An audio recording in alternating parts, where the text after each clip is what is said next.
Alright, so I am at Jordan Cemetery now, and if you guys have been following me for a while, you know that this cemetery, I had a really scary experience here. I haven't been here since I was 14 years old. So yeah, I'm actually over in the area where my really scary experience started. This is the place that low-key traumatized me a little bit, so I used to say I would never come back. And I mean, I guess maybe it doesn't count because I'm in the daytime. Here's a little look around. See what I mean when I say it's really small and just overgrown, very old. So I'm pretty sure I was over here, not at these graves right here. I think I was over here in this fenced off area. I don't think it was fenced off at the time. But there was a bench right about here. And this is where we were sitting. And when we were sitting here, about over there is where we saw somebody duck behind a tree. So we're gonna walk that way now. As we did back then, we just kind of walked over this way, back towards the tree over here, and I'm gonna stop us in the spot in just a minute. But we stopped because there were hot spots and cold spots. And this was in the middle of like March, April, I want to say. So like it's not unusual for it to have been hot outside, but the temperature difference was so weird because it was like, wow, a lot has changed. Those are new graves. There used to not be any graves over here.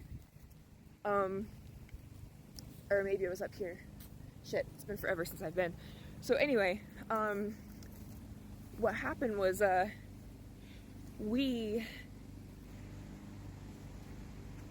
I'm just trying to figure out where I am. It was like you were sticking your hand into an oven. That was the difference in temperature. So we stopped. I want to say right about here in this area. And that was when my phone turned on in my bag that had been dead. And it started blaring music by itself. And I pulled my phone out of my pocket and it said 0% still, and it was playing music. And after that we heard a voice say, right now there is a, and we didn't hear what else it said because we were kids, we started screaming. And then right when we were over that way, at that grave right over there, and I want to say we were probably more over in this area because I don't remember this fenced off section being here. But this is the closest I can get without walking on graves. I don't want to do that.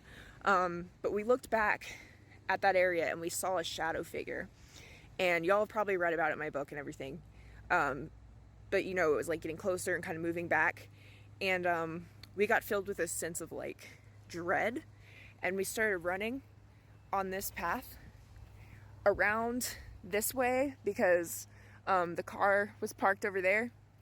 And as we were running between all these trees, we saw people peeking out from behind them. And yeah, it was scary. So I'm just gonna look around, take some pictures, maybe do a little spirit box session, maybe. And we will see what comes of it, if anything. Alright, so we are leaving Jordan Cemetery.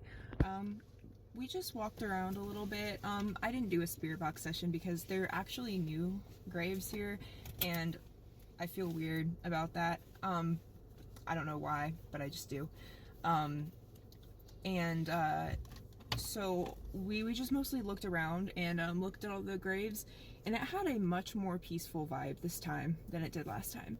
I'm not really sure why, but yeah, I finally visited. I finally came back. I always said I wouldn't, but I did.